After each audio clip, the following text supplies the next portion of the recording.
हमारे चैनल से जुड़े रहने के लिए सब्सक्राइब करें डुग्गू की कहानियाँ। चंद्रबाबू पैसे कमाने के लिए हैदराबाद जाता है। वहाँ एक व्यापार शुरू करने के लिए गहरी सोच में पड़ जाता है। चाय पीने के लिए बाइक पे निकलता है। सर्कल के पास ट्रैफिक पुलिस कुछ लोगों को समझाते रहता है। उसी तरफ जाते हुए चंद्रबाबू को पुलिस पकड़ लेता है। सर क्या हुआ, आपने मुझे क्यों पकड़ा? तुमने हेलमेट नहीं पहना और वो कानून के खिलाफ है, इसीलिए मैंने तुम्हें रोका है। गलती हो गया है सर, इस बार के लिए माफ कर दीजिए। ठीक है, फाइन भर के जाओ। फाइन कितना है सर? 500। उसके बाद चंद्रबाबू चाय पीने के लिए जाता है। चाय पीते हुए उसे एक विचार आता है, वैसे तो मैं यहाँ एक व्यापार शुरू करने के लिए आया हूँ ना, तो क्यों ना मैं एक हेलमेट का दुकान खोलूं। चंद्रबाबू का दुकान तैयार हो जाता है और खुलने के बाद हर रोज बहुत सारे ग्राहक आते हैं।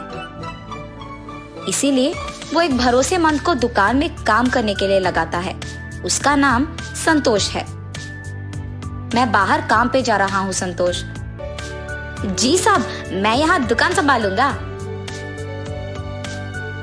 ऐसे कुछ दिन बीत जाते हैं। उसका व्यापार अच्छा चल रहा था और बहुत लाभ भी आता है।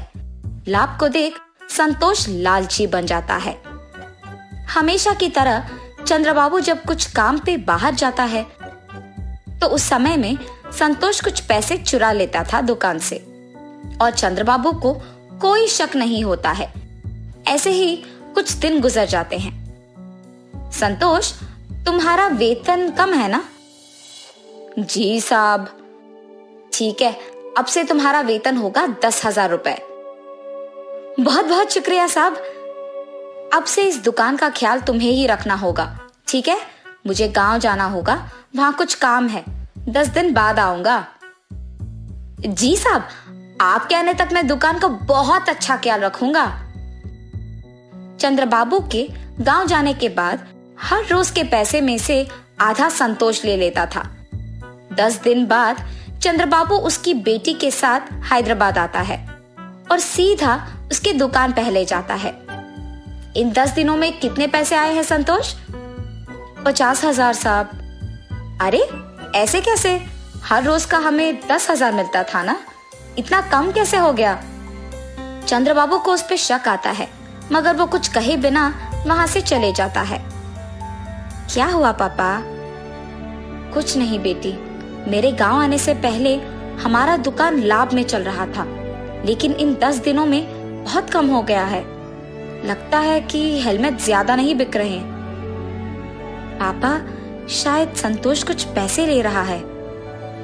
अरे नहीं नहीं, वो ऐसे नहीं करेगा, बहुत ईमानदार है वो। अच्छा ठीक है पापा, आप आके पहले खाना खा लीजिए। सुबह के समय में दिव्या दुकान को किसी के आने से पहले एक सीसी कैमरा लगवाती है और वहां से चले जाती है। हमेशा की तरह रोज के पैसों में से कुछ संतोष ले लेता है और ये सब दिव्या सीसी कैमरा के फुटेज में देखती है। लेकिन सीसी कैमरा के बारे में दिव्या के अलावा और किसी को नहीं पता था। दिव्या उसके पिता को ये सब दिखाती है और चंद्रबाबू को बहुत गुस्सा आता है। संतोष, तुमने मुझे धोखा क्यों दिया? मैंने कुछ नहीं किया साहब। हर रोज दुकान से तुम ही पैसे निकाल रहे हो। अयो नहीं साहब, मैंने नहीं लिया। ये लो सबूत।